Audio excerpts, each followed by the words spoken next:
I feel like a telephone commercial. Hi. Good afternoon. I'm Vicki Kennedy, and on behalf of the chair of our board, Jim Karam, our president, Dr. Jean McCormick, and the dedicated members of our board and staff, I'm delighted to welcome you to the Edward M. Kennedy Institute for the United States Senate.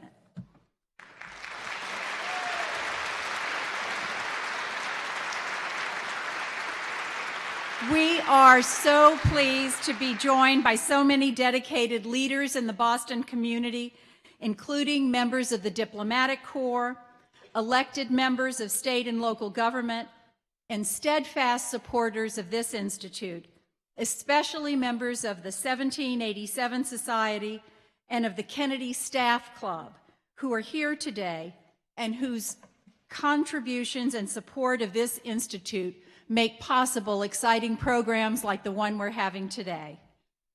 I also want to mention how wonderful it is to be joined today by Jenny Littlefield and Kate Lowenstein, the family of our beloved and recently departed board member, Nick Littlefield.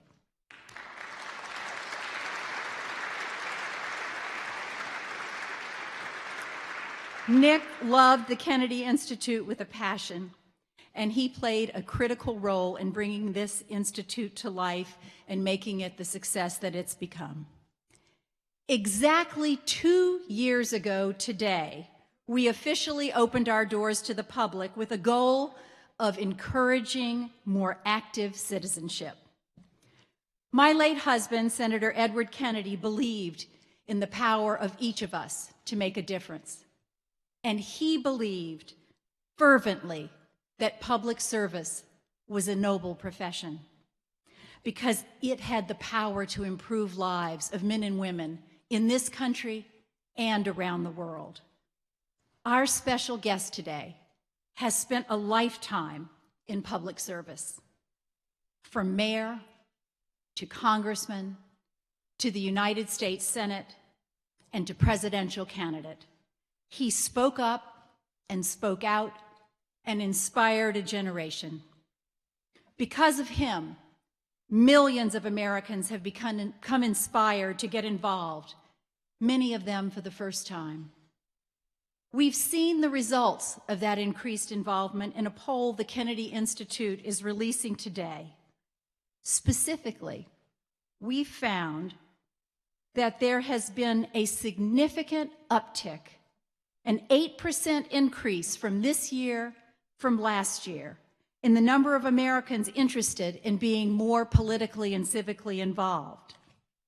Even more encouraging, we found that more than 50% of Americans have personally taken civic action over the past 2 months to influence the government.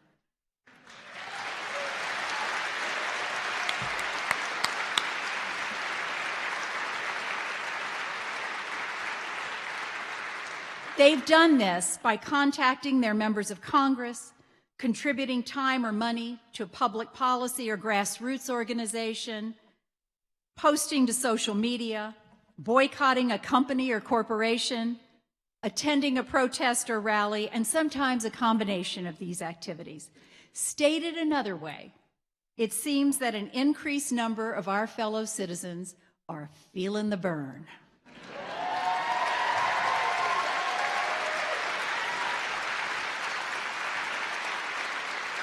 Ladies and gentlemen, please join me in giving a warm Boston welcome to a man who inspired a movement, the man who told us that real change happens not from the top down, but from the bottom up. Please join me in welcoming Senator Bernie Sanders.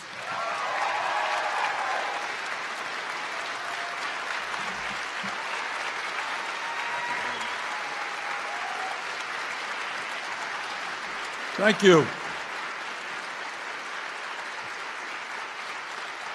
Thank you.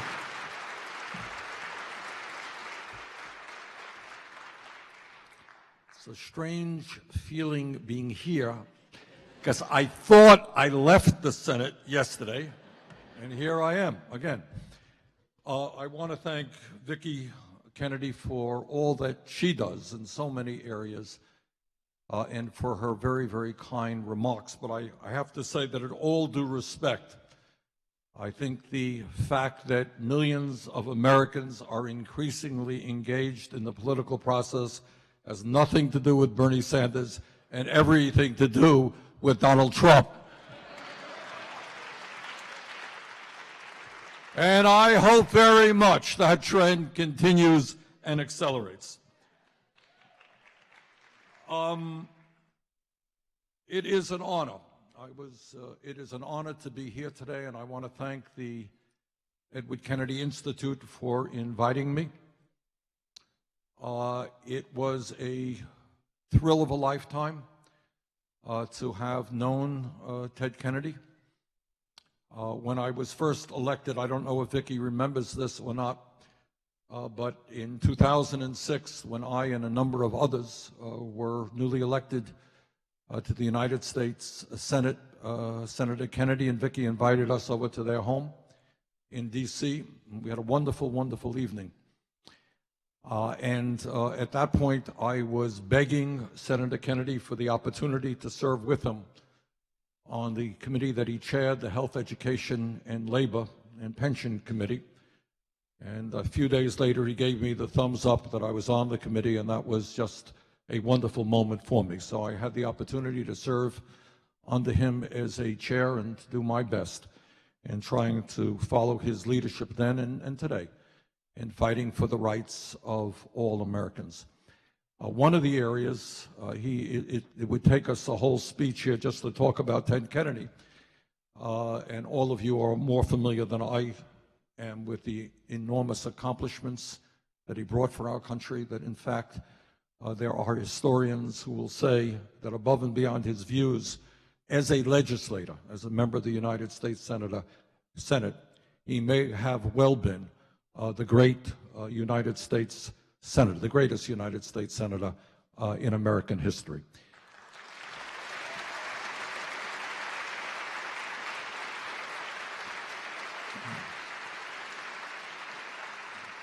And his accomplishments are too long to mention, but one which is notable and very, very important that I kind of followed his leadership on was the crisis in primary health care that exists in America. Senator Kennedy was always a believer, as I am, and I hope most of you are, that the United States must join every other major country on earth and guarantee health care to all people as a right.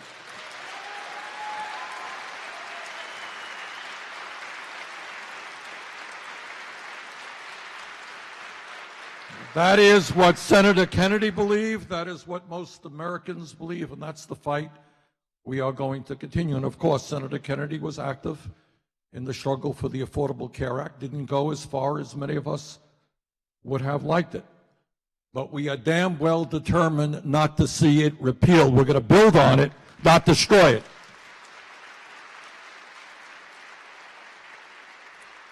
And in terms of Senator Kennedy's accomplishments on health care, I don't know how many of you know, but he was the father of an extraordinary effort, which was the development of community health centers all across this country. They're called federally qualified community health centers. Today, some 25 million Americans, 1/4 of the people in the state of Vermont, now get their primary health care, their dental care, their mental health counseling, and low-cost prescription drugs from the community health centers that Senator Kennedy helped found.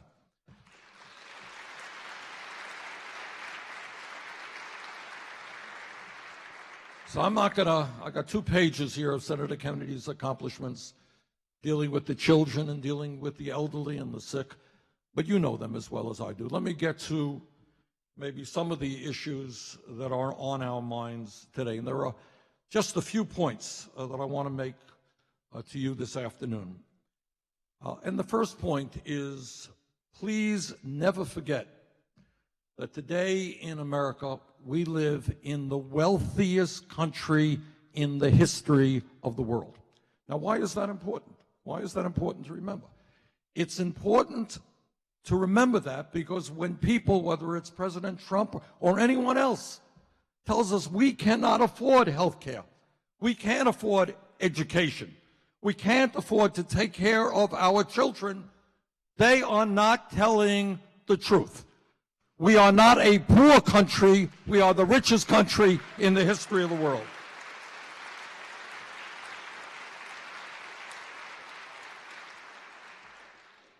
And in my experience, both as a presidential candidate and as a United States Senator from Vermont, what I have found is that our major crisis is not just poverty or the uninsured or climate change or infrastructure collapse or all the issues that you are familiar with. The major crisis that we face is we are told every day by politicians, by the media, by the establishment to think small, not big. Ted Kennedy thought big. You have got to think big. I have got to think big. And when we think big, in the wealthiest country in the history of the world, we recognize that there is nothing when we stand together that we cannot accomplish.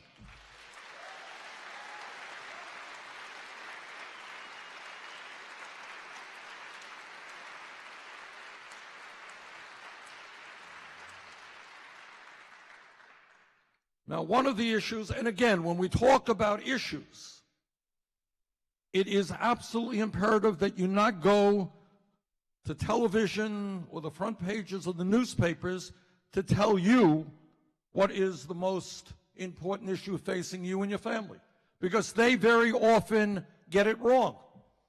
We, the American people, working people, have got to go into our hearts and ask ourselves the very simple question: what are the issues that impact us the most?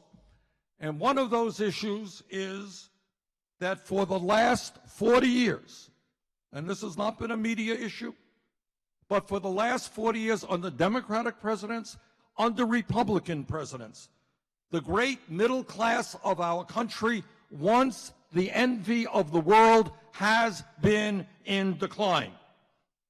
And what that means, and we don't discuss it enough, is that today millions of Americans are working longer hours for lower wages.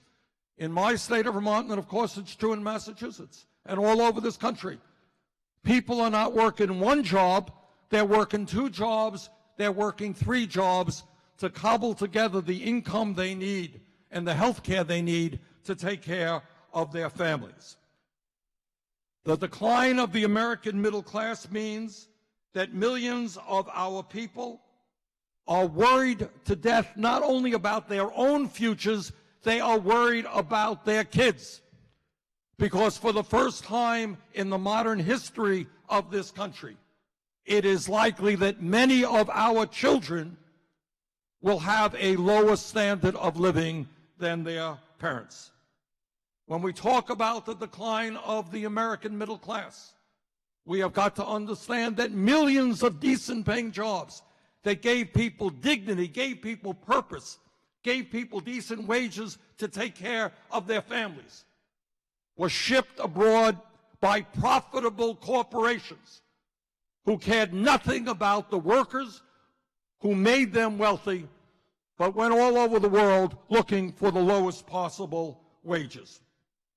When we talk about the decline of the middle class, it means that we have seen automation wipe out jobs all across this country without any social policy to protect the workers impacted.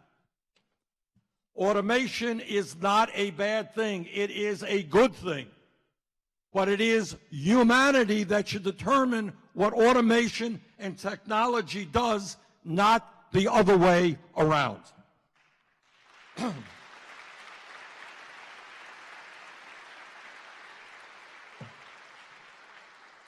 When we talk about the decline of the middle class, it means that while wages and income for many Americans have either declined or been stagnant, the cost of health care, the cost of housing, the cost of education, the cost of prescription drugs has risen precipitously. It means, and a lot of people don't understand it, that many of our fellow Americans today are one paycheck away from financial disaster. It means that if somebody in the family becomes seriously ill, if the car breaks down, if a divorce takes place, that family will suddenly find itself in financial ruin. All over this country today, and we don't understand this well enough, we don't talk about it enough, millions of families are hanging on by their fingernails, worried about whether or not they're going to be able to feed their kids, whether they'll pay the electric bill, whether they'll have gas, to be able to pay for gas in the car to get to work. And if they don't get to work, they're going to get fired, and then things become even worse. That is a reality. Now, I know that many of my Democratic colleagues, we've made a point, it is a correct point, that the economy today, in terms of the level of unemployment, in terms of the deficit, in terms of our financial system, is much better today than it was when George W. Bush left office, and we thank President Obama for all that he has done.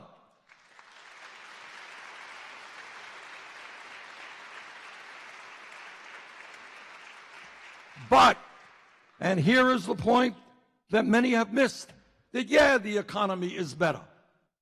But despite that, millions of families are barely making it. They are angry, they are frustrated, and they are living in despair. And this is a reality impacting black families, white families, Latino families, Asian American families, Native American families.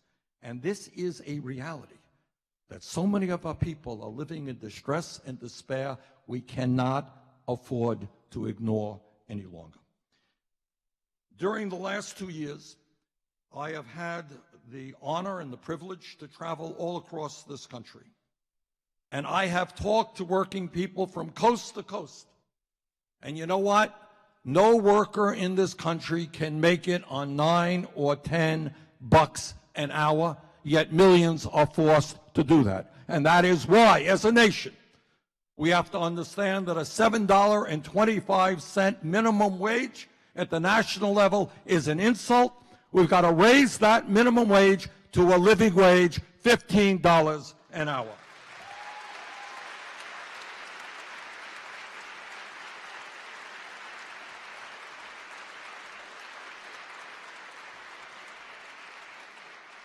I will never forget being in Detroit, Michigan a couple of years ago, talking to mostly young African-American workers.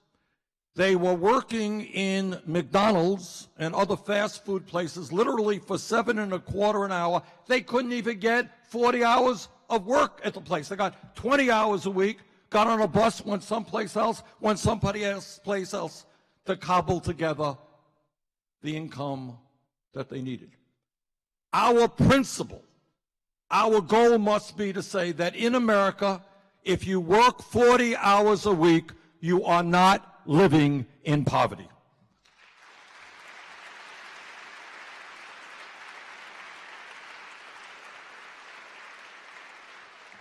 Every psychologist in the world who has studied families and has studied children understands that the most important years of human development are 0 through 4. Everybody understands that.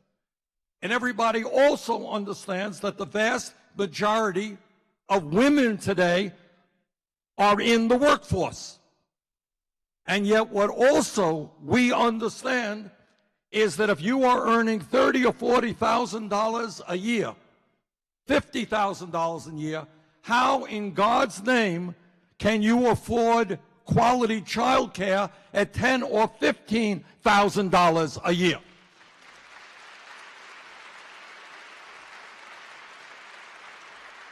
And the result is that God knows how many of our children, instead of being nurtured intellectually and emotionally, are sitting in front of a television watching dumb programming.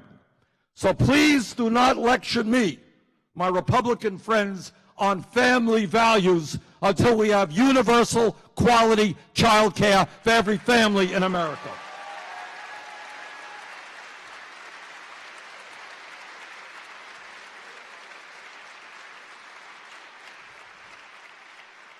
And here's another reality that, again, we just grow to accept it. But think about it.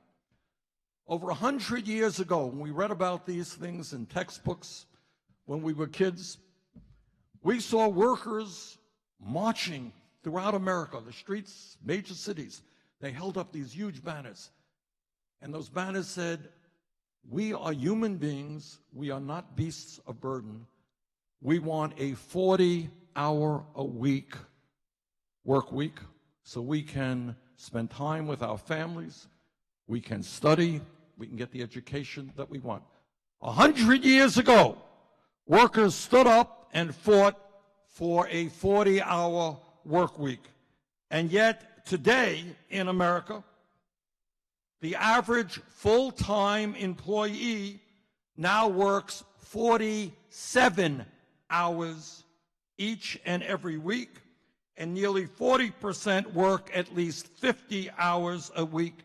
And unbelievably, millions of workers who go to low-paying jobs have zero vacation time.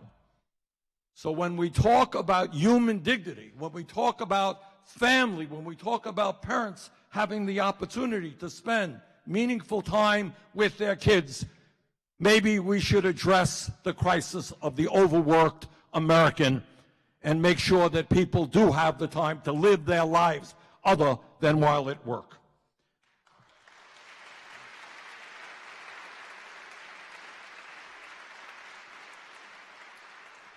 At a time, as you all know, when we live in a highly competitive global economy, when we need the best educated population in the world, I have talked to teachers who are in classrooms which lack basic school supplies, teachers who are taking money out of their own pockets to buy the supplies their children need, teachers who are dealing with kids who are hungry, kids who go home and do not have access to decent quality broadband.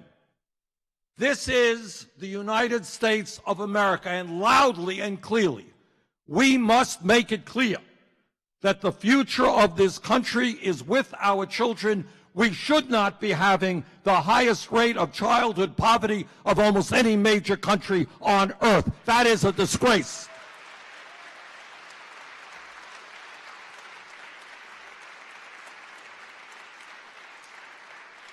And again, these are not radical ideas. In the wealthiest nation in the history of the world, we should not have more children, a higher percentage of children living in poverty than almost any other major country. And in a highly competitive global economy, when we need the best educated workforce to deal with a changing technology, know the demand that we should make public colleges and universities tuition free is also not a radical demand.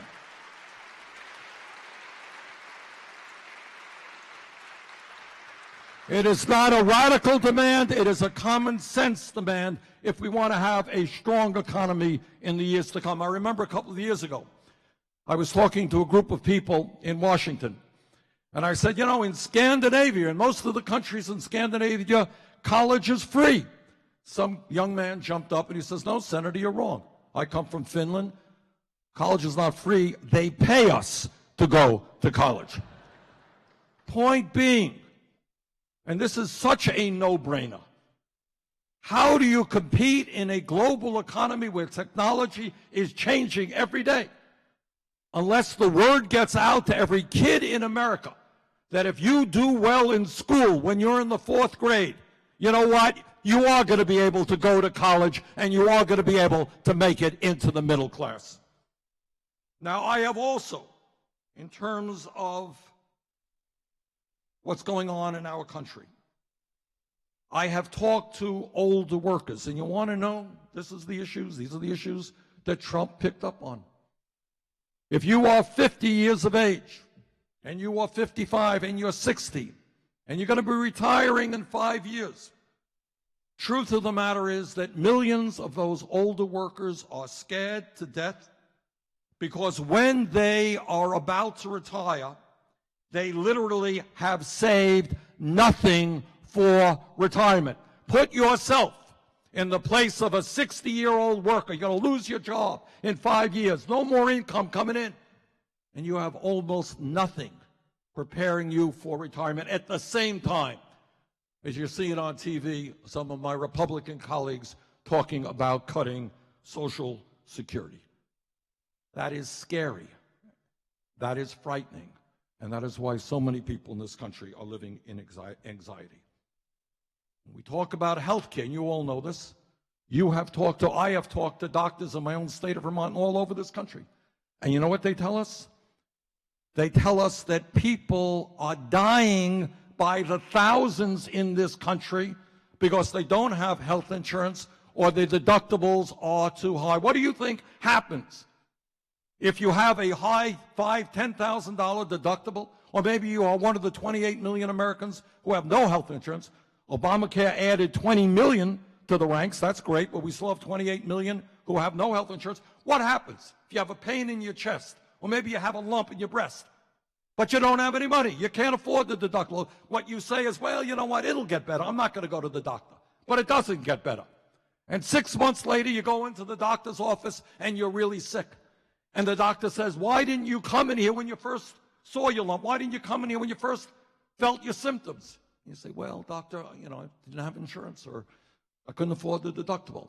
And what doctors will tell you, virtually every doctor I've talked to, they have lost patients because people walked into the doctor's office too late. In fact, there was a study done here at Harvard pointing out thousands of people dying unnecessarily every single year. This is the United States of America again.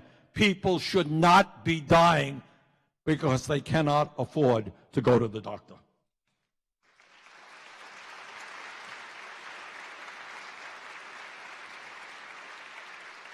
And here is something else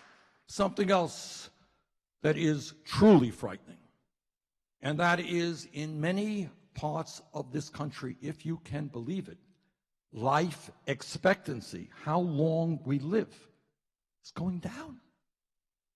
Now, the trends of modern history, because of advances in medicine and public health, is that everything being equal, we live longer than our parents. Our parents live longer than their parents. And those are the trends that go on all over the world. And yet, today, in the United States of America, poverty is a death sentence, and poorest people in America live 10 to 15 years shorter lives than do the wealthy. So poverty is not just not having a big flat screen TV. It means everything being equal, you are going to live a significantly shorter life than somebody on the other side of town. And that's true when you compare the Back Bay of Boston to Roxbury. It is true when you compare wealthier communities in this country to poorer communities. And then on top of all of that, you got another new phenomenon. And that is, nationally, while life expectancy for white men is still longer than life expectancy for black men, the gap is narrowing, but for all the wrong reasons. Unbelievably, white men nationally today are about twice as likely to die from alcohol abuse, drug overdoses, and suicide as was the case in 1999, while white women are about 4 times as likely to die from what doctors call deaths of despair. So what we want is black life expectancy to go way up, not white life expectancy to go way down. I was a couple of weeks ago in a county called McDowell County, southern West Virginia. Life expectancy is going way, way down. What people are dealing with is despair, hopelessness. If you have a job, it doesn't pay you a living wage. You're going nowhere in a hurry. And heroin and opiates and alcohol become what your life is about. That's what you turn to. And this is a tragedy sweeping this country. And we have got to ask ourselves a simple question. In the wealthiest nation on earth, why are so many people feeling hopeless? Why are they turning to heroin and other drugs which are killing him? Now, in the midst of all of those issues, there is another issue which also, for a variety of reasons which you will understand, that we don't talk about enough.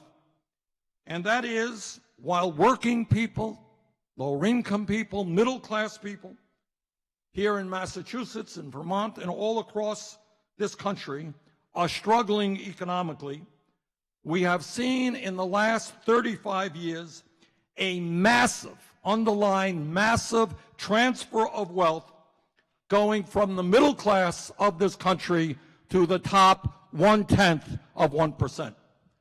Now, when you use words or phrases like redistribution of wealth, my Republican colleagues get very, very nervous. It gets them shaken. But the truth is, in the last 35 years, there has been a massive redistribution of wealth in this country. The problem is it has gone in exactly the wrong direction. What we have seen, as an example, is that 38 years ago, the top 1/10 of 1%, not 1%, 1/10 of 1% owns about 7% of our nation's wealth. Top 1/10 of 1% owned 7% of our nation's wealth. Today, that same 1/10 of 1% owns 22% of our wealth. Truth is that right now, the top 1/10 of 1% owns as much wealth as the bottom 90%. That news story should be on the front pages of every paper in America today, tomorrow, and the next day until we address this moral travesty. So,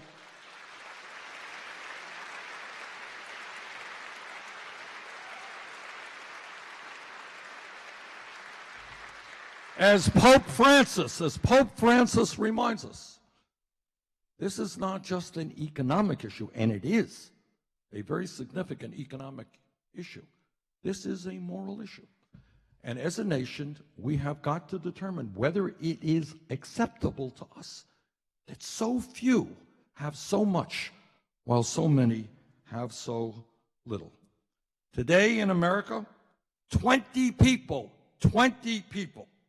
now own as much wealth as the bottom half of our country, over 150 million people. One family, the Walton family, owns more wealth than the bottom 42% of the American people. And in the last 17 years, while the middle class has continued to shrink, we have seen a tenfold increase in the number of billionaires in this country, from 51 to now 565 billionaires. According to Forbes magazine, the 10 richest Americans have seen their wealth go up by $109 billion from March 2016 to March 2017. That's an issue we can't run away from, and I know it makes people uncomfortable, but it is a fundamental issue. Are we content to see an explosion of wealth going to people who don't need it, while so many of our fellow Americans are struggling to put food on the table? And it's not just wealth. Wealth is accumulated income. It is also income itself. Since 2009, 52% of all new income has gone to the top 1%. What does that mean? It means you got a guy over here working 3 jobs, a woman over there working 2 jobs, people working 50, 60 hours a week. 52% of all new income is going to the top 1%. This is what the rigged economy is about, and this is what must end. It is not asking too much that we have an economy that works for all of us and not just the 1%.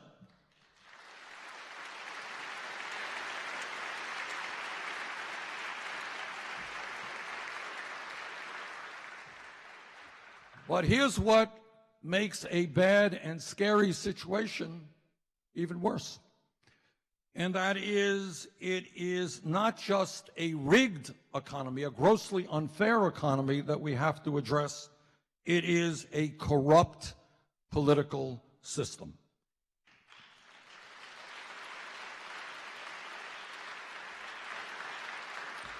It is a political system which, accelerated certainly by Citizens United, a disastrous Supreme Court decision, allows billionaires like the Koch brothers and others to spend hundreds of millions of dollars to elect candidates who will represent the wealthy and the powerful.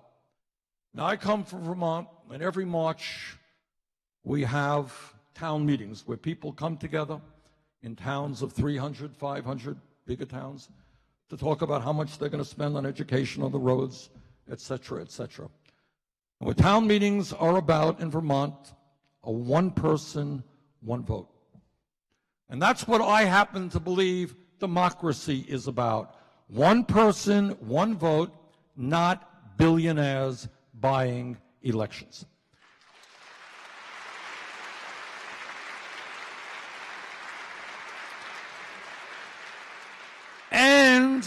And to be clear, if you think Citizens United is a disaster, the Republican leadership and the Koch brothers want to go even further. Right now, they can spend unlimited sums of money by setting up phony organizations and putting ads on TV and doing all kinds of political things. Independent expenditures. They want to get rid of that. They want to be in a position where if you want to run for the U.S. Senate from Massachusetts or governor of California, they want to be able to sit down with you, write you a check for hundreds of millions of dollars directly, and essentially control your campaign. Nothing independent about it. They become employees of the billionaire class. And then on top of that, you got cowardly Republican governors and legislatures all over this country under the guise of trying to fight voter fraud, moving aggressively toward voter suppression, making it harder for people of color, poor people, old people, young people to vote. Now, voter fraud, i.e. you voting twice, or you voting illegally, is a very serious crime, should be punished in a very serious way. Here's the good news. Voter fraud is virtually non-existent in the United States of America.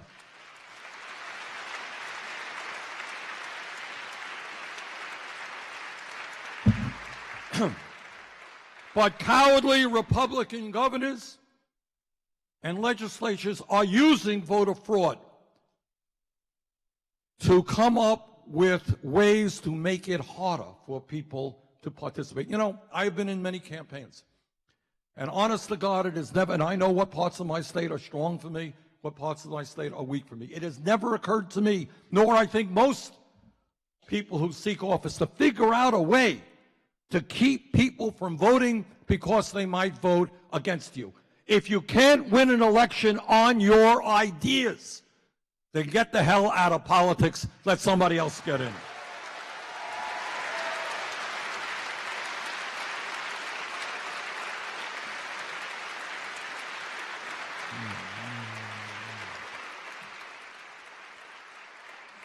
So here is what the danger is, and I know some of you will think I'm overstating the case. I'm being too radical here. I don't think I am. When we were kids, and I was a kid a lot longer than you were a kid, a long time ago, we studied countries around the world, often in Latin America and elsewhere, where they were oligarchies. A teacher would explain, here is a country, had a few families that controlled the politics and the economics of the country. What do you think is happening in America today? In America today, we are moving rapidly toward an oligarchic form of society where a small number of billionaires control not only our economic life, but our political life as well. And our job is to stand up and to fight back and to make it clear that too many incredibly brave men and women throughout this country have put their lives on the line and sometimes died fighting for democracy, fighting for our way of life, and we damn well are not going to move into an oligarchic form of society.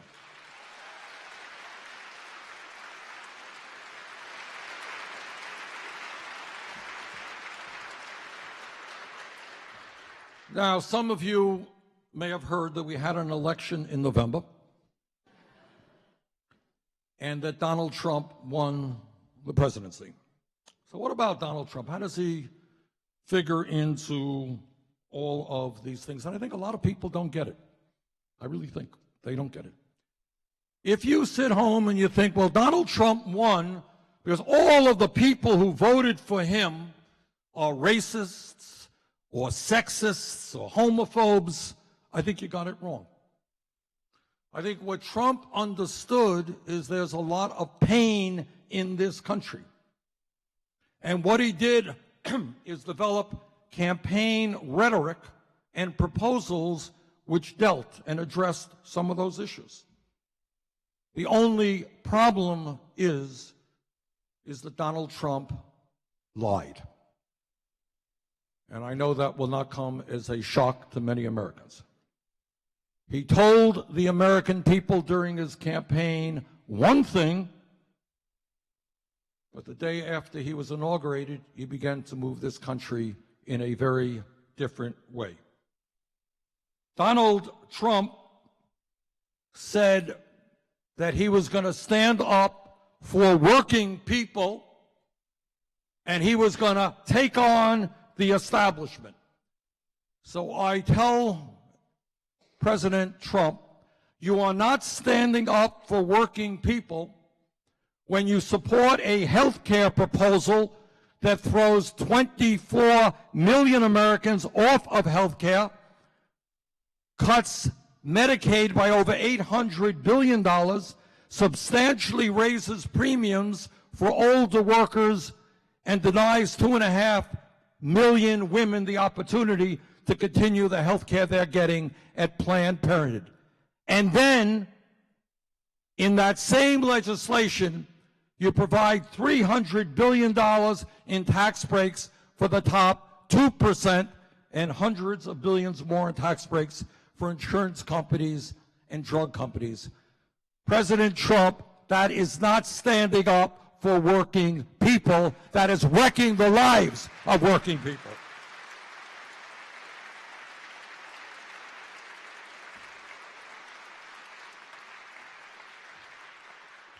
Donald Trump told the American people he was going to drain the swamp, get rid of all of those special interests. Well, he has appointed more billionaires to his cabinet than any president in history. And he has half of Wall Street and Goldman Sachs now in his administration. You don't appoint the president of Goldman Sachs, who left his position with $180 million severance package, to become head of his chief economic advisor. That is not exactly draining the swamp. That is bringing the swamp into Washington, D.C. Trump made promises to the American people that he would bring back Glass-Steagall, break the concentration of ownership on Wall Street. He made promises that he would not cut Medicaid or Medicare. He made promises that he would completely transform our trade policies, that he would cut the price of prescription drugs.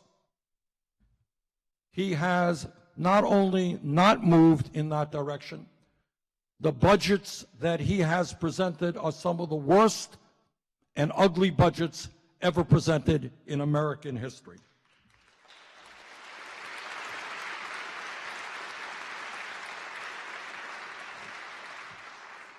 You don't stand up and take on the establishment and help working people by throwing over 1 million children off of after-school programs. You're not helping working families by throwing 90,000 kids off of Head Start or 1.5 million kids off of Pell Grants. You're not helping ordinary Americans when your budget would throw over 200,000 families out of their homes by cutting affordable housing programs by more than $6 billion.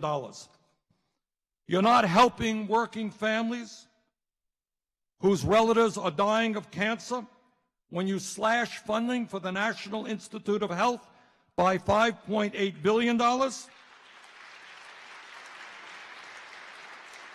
And you're not helping working families by making devastating cuts in environmental programs which keep our air and our water healthy.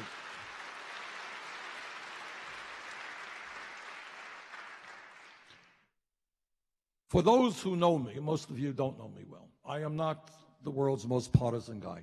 I have never run a negative ad in my life. I have Republicans, friends, people who disagree with me, and I fervently dislike this constant personal attacks that exist in politics today. I really do hate it. But I have to say this, that the truth of the matter is that Donald Trump is a fraud. He's a fraud.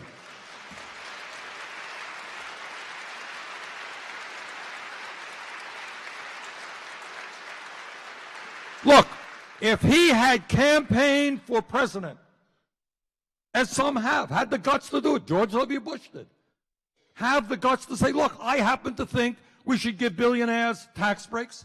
I happen to think we should cut Medicare and Medicaid.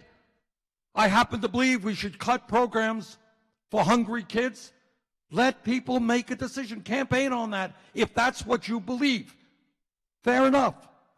But when you go before the American people, many of them living in desperation, and you say, I'm going to stand with you. I'm taking on the establishment. Trust me, vote for me. And the day after you get elected, you turn your backs on them. That is being a fraud.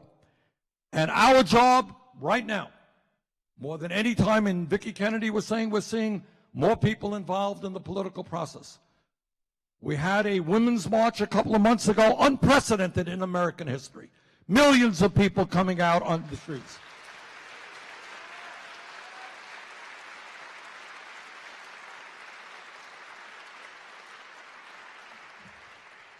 So our job right now is to do two things, I think, at least two things. Number one is to expose Trump for the fraud that he is.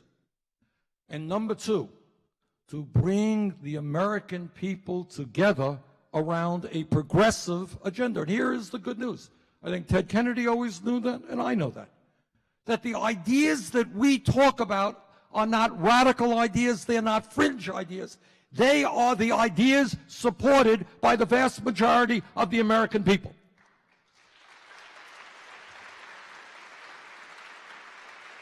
You go out to the most conservative states in this country. Go to Wyoming, go to Tennessee, go to Mississippi, and you ask people whether we should give incredibly large tax breaks for billionaires and cut Social Security, Medicare, and Medicaid, they will tell you that is nuts.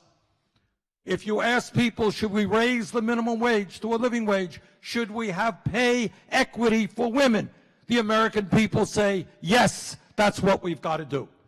If you ask the American people whether climate change is real and whether we have got to transform our energy system away from fossil fuel, my God, ExxonMobil just said that the other day. General Electric said that. Everybody knows the truth of that, apparently, except the man who is president of the United States of America. So what our job is not to make fun of people who voted for Trump, not to think that they are sexist or racist or homophobes, because I personally do not believe that's the case. Our job is to reach out, to bring our people together, black and white and Latino and Asian American, Native American, bring our people together to say we're going to raise the minimum wage, we're going to rebuild our infrastructure, we're going to guarantee health care to all people, we're going to deal with a broken criminal justice system. Instead of throwing millions of people out of this country or undocumented, we're going to have comprehensive immigration reform.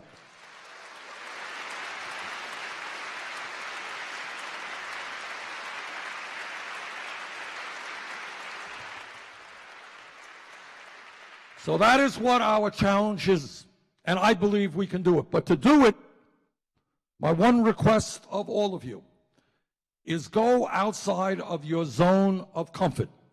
It is very easy for you and your pals to be making fun of Trump. Did you see what Trump said today? All right.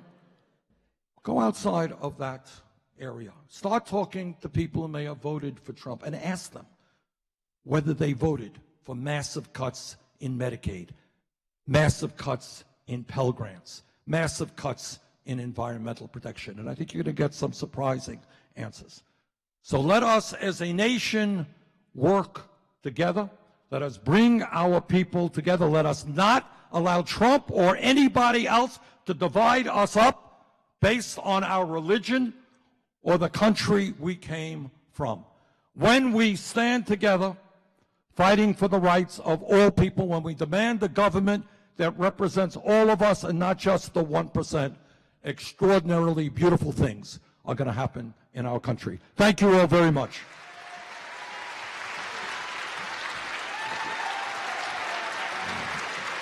Thank you.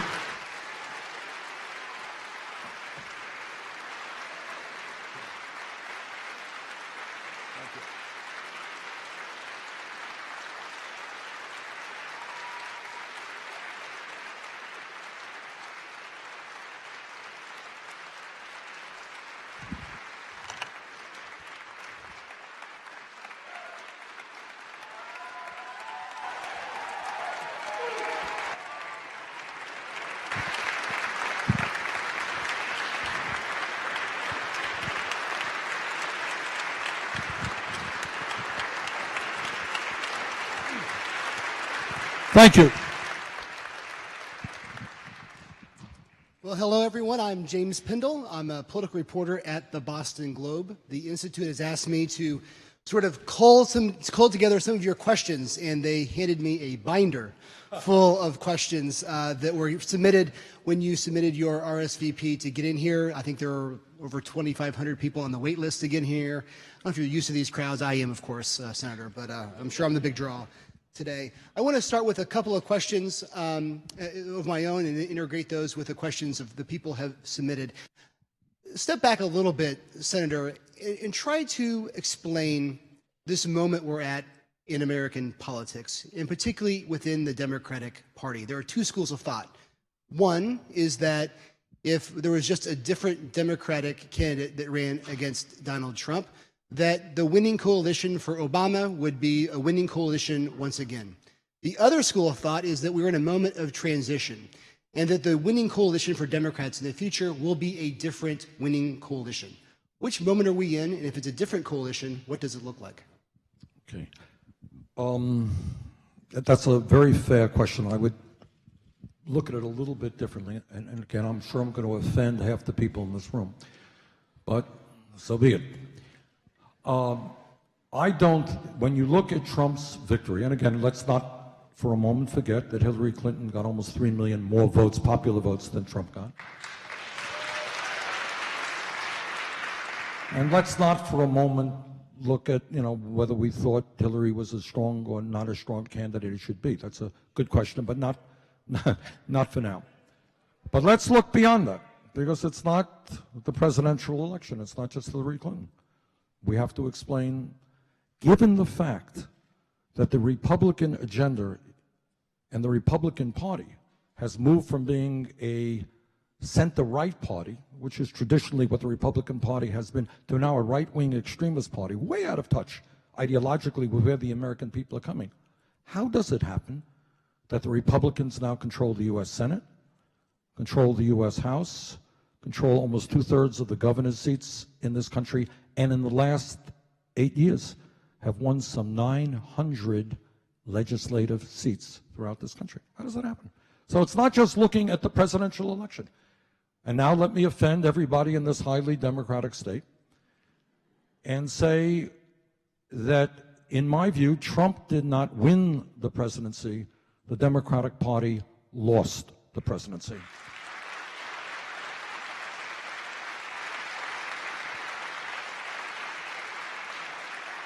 And I believe that there has to be a fundamental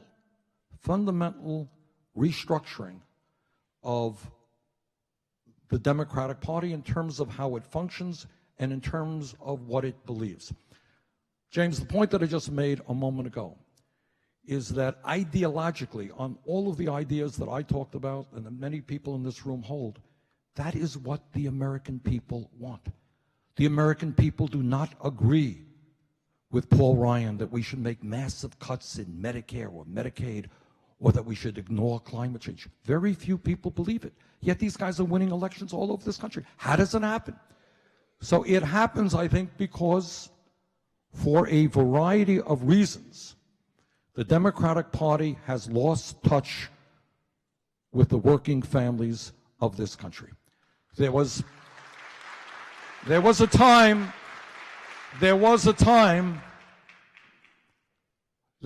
certainly during FDR, during Truman, and later, maybe during John F. Kennedy's tenure, where if you said to people, which party is the party of the working class of America, the answer would have been spontaneous. Of course it's the Democratic Party. It is the party of the workers, of unions, of African Americans, of immigrants. It is the party of struggling people. Go out on the street today and ask people which party is the party of working people. Is it the Democratic Party? And I think most people will tell you no. We don't know which party it is. We're uncomfortable with the Republicans, but we don't see the Democratic Party doing what has to be done. And this, again, gets back to this issue of money in politics. Many years ago, Democrats made a decision, long before I was involved in politics. They're going to go chase the money like the Republicans did. And you start doing that, suddenly your attitude toward Wall Street changes. Your attitude toward trade policies change. Let's not forget it was a Democratic president, not a Republican, who deregulated Wall Street and initiated the beginning of disastrous trade policies. So what I believe we need to do is to create a political party which represents working people, which welcomes young people into its ranks, and which has the guts not to take the money from Wall Street, but to take on Wall Street and the insurance companies and the drug companies.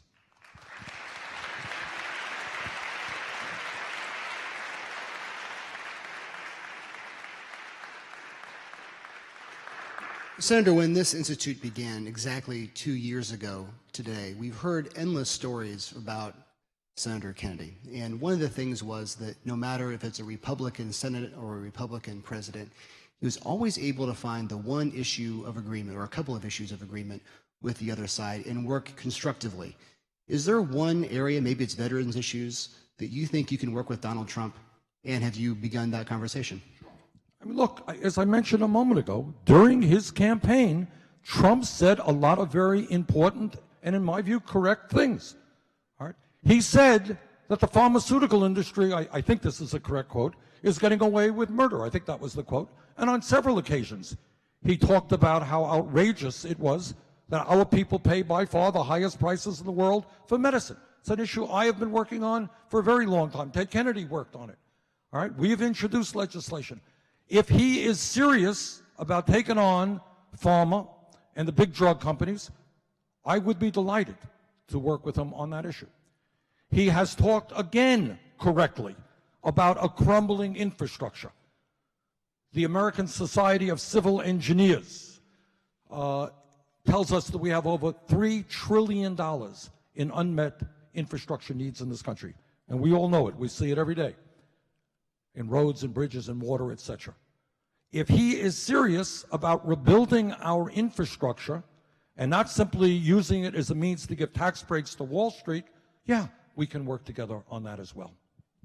I'm going to ask a question from Kathy, who lives in Cambridge. She says she's a low-income resident and that lately international real estate has been buying up houses and condos in the Boston, Cambridge area and other cities, and that she says that people like her are being forced out of her home. How can, in her words, how can we resist these forces? Well, she's right, and I have seen that. I'm not all that familiar with Cambridge, but I've seen that all over the country. Moneyed interests are coming in, people who have the money, who want to live in inner cities, and they're driving up prices. Developers are tearing down affordable housing and building expensive condominiums. I would hope that local governments and state governments, with the help of the federal government, will say that people who are born and raised in a neighborhood should be able to live out their lives in those neighborhoods if they choose. We have a very serious crisis in terms of affordable housing in this country. So protecting the affordable housing, building more affordable housing, and seeing local and state and federal officials work on those issues is very, very important. But she raises a very key issue. Another question that was submitted is from Barbara. She's from New Hampshire. She said she recently read an article about how a number of U.S. senators just don't read the email or get the calls when she tries to advocate for a particular bill. She's trying to ask, how can an average hardworking people have a say in their democracy? She works 2 jobs. She can't exactly afford to go out on the streets and demonstrate all the time. And what can she do to impact decision makers? Well, Barbara, you know, I'm not going to tell you that when you get 10,000 emails, a member of Congress is going to read them all. They don't. But that front desk person who hears the phone bopping off the hook, or who sees the thousands of emails or letters coming in, believe me, that member of Congress will know it.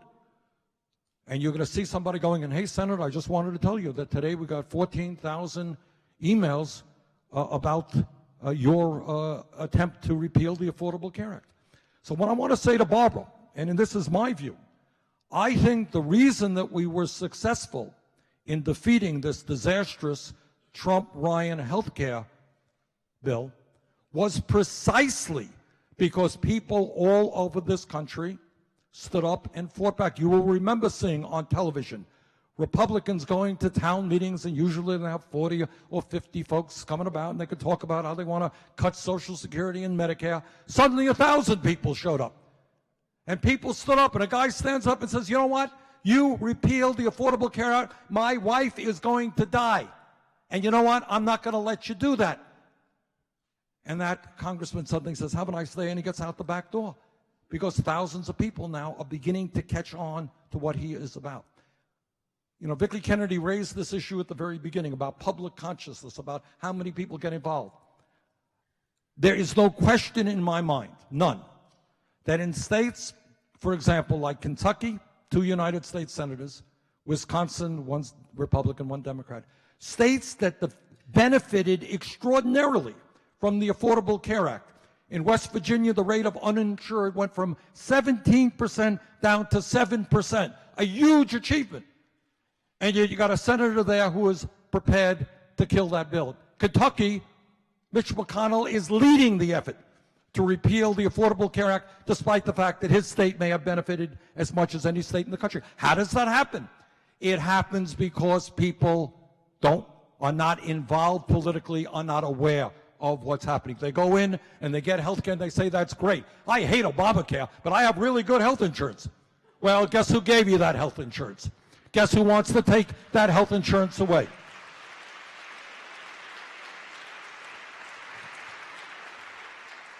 And it befuddles my imagination. It really does. I want you to think about this for a moment. If you were, may I use the word gingerly here, a hack politician, of which there are 1 or 2 in America. And by that, I mean your only goal in life is to get elected. You really don't care about much else. You'll vote for this or against that. Doesn't really matter. You don't have the views. Just want to get reelected. Tell me how, in a state like Kentucky, where hundreds and hundreds of thousands of people finally got health insurance in a poor state, you can have 2 United States senators throwing those people off health insurance with the full expectation that they will get away with that and not pay a political price. And that gets back to where the Democratic Party is right now. Our job is to make certain if anybody, Republican, Democrat, votes against the best interest of people, those politicians must pay a political price because people must be aware of what is going on.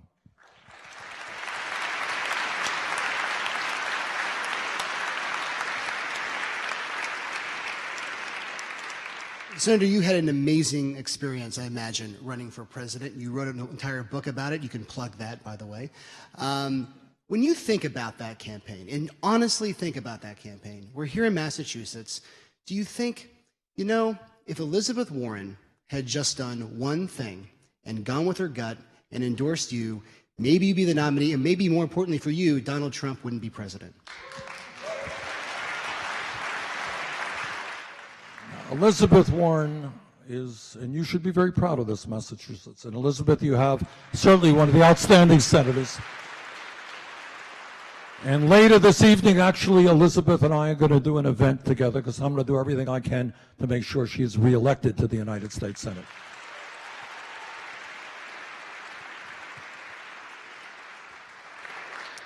A sort of related question that everyone's wondering here. Are you running for president again?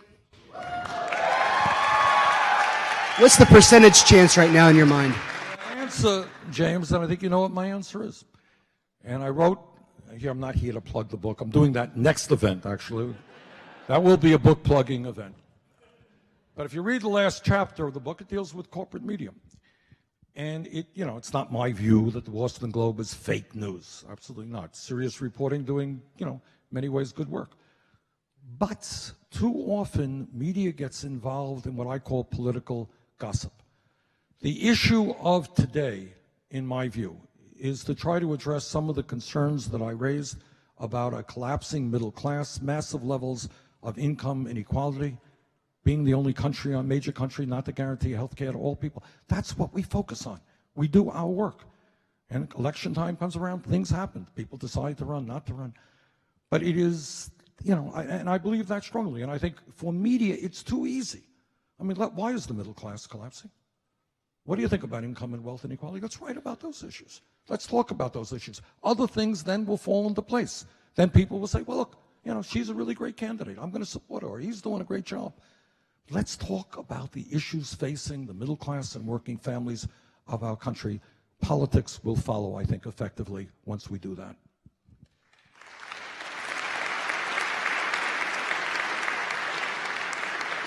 Just a couple more questions here for you. We have a question from Ken. He's from Michigan. He is 63 years old. He's semi-retired, and he's living on Social Security and a small pension, and plus he's working a few hours a week. He wants to know how we can improve the Affordable Care Act to a single payer, or as it should have been in the first place, as he says. Well, two things. Let me tell Ken that while the Republican leadership, and we got to get this out to every Ken in this country, while Trump has not said this yet, in fairness, the Republican leadership and Mick Mulvaney, the guy he appointed to be head of the Office of Management and Budget, and many of the top people there, they believe, if you can believe it, when you got people trying to survive on $13,000, $14,000 a year Social Security, they want to cut Social Security. So what I would say to Ken is we have introduced legislation that would not cut Social Security, but expand Social Security benefits by lifting the cap on taxable income. In terms of health care, you know, as I indicated to you all, I am a strong believer in a Medicare for all single-payer program. As Ted Kennedy was, and I am going to introduce legislation within the next several weeks to do that. It is not going to pass. I doubt that Paul Ryan will sign on as a co-sponsor to the bill in the House, or that Mitch McConnell will endorse it in the Senate. But what I think we can do, I think we got to hold that up as our vision, but we also can make some important improvements in the Affordable Care Act. For example, there are parts of this country where there is maybe one insurance company. I think we should have a public option in 50 states in this country.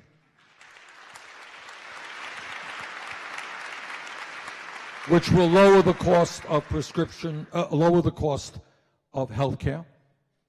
I think, as we just talked about a moment ago, if Trump is serious, we can lower the outrageously high cost of prescription drugs. I think, and again, this is an effort that Senator Kennedy led, if we make sure that every American at least has access to good primary care, we can save money because people will get less sick than they are right now. They'll get to a doctor when they should. Those are short-term things that we can do to improve the Affordable Care Act and actually to save money in this country. One last question for you, Senator. One thing you have not talked about, but hanging out in the landscape of a lot of this political conversation are these investigations about Russia. And I want to get your thoughts on that. In particular, if we find out that there was some sort of coordination between Donald Trump and Russia, and that somehow the election was taken away from Hillary Clinton, doesn't she deserve a do-over?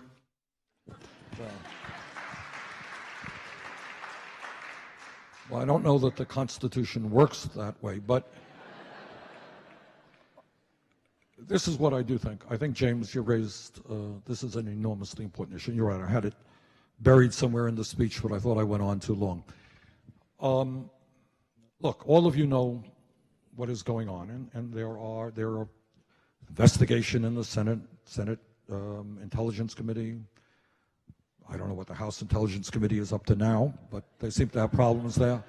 You know, there are calls for an independent committee, and the positive and negative of that takes time to get going. But here's the bottom line. You know, whether you're a conservative Republican or a democratic socialist or somewhere in between, what you want to believe is that the President of the United States is acting on behalf of the best interest of the American people, not from an autocrat in Russia. And I can't give you a conclusion. You know, I know a little bit more about it maybe than you do, having, you know, gotten access to certain information. And the investigations are forthcoming. Did Trump and members of his campaign staff have ties with Russia? I don't think anybody debates that. And the question you raise is the important one. Was there active collusion between the Trump campaign and Putin and his friends? The answer is we still don't know that. But I don't even want to speculate it, other than to say if that turns out to be true, that is a very, very, very serious offense, and it's something that Congress will have to deal with. Well, thanks, Senator Sanders. Everyone, please stay in your seat. I'm going to introduce Gene McCormick, the president of the Institute, with a final thought.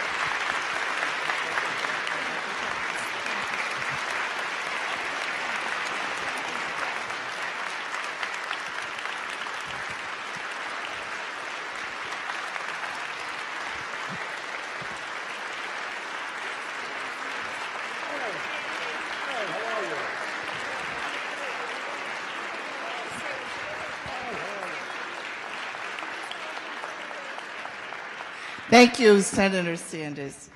We couldn't have a better way of celebrating our second anniversary here at the Institute than to have this kind of conversation here. If you like the conversation on your way out, think about becoming a member so that you'll get a notification of all the programs that we have here. And this afternoon, we're going to leave the museum open, and if you'd like to see our great Senate debate program, where we'll be showing the Civil Rights Act, do come back in and enjoy it. Don't worry about the snow, you'll still get home. And if you could stay standing here for a minute, the senator has graciously agreed to say hello to the people who are in the overflow rooms who didn't get a chance to come in here. So if we could let him get out, that would be terrific. Thank you again, Senator.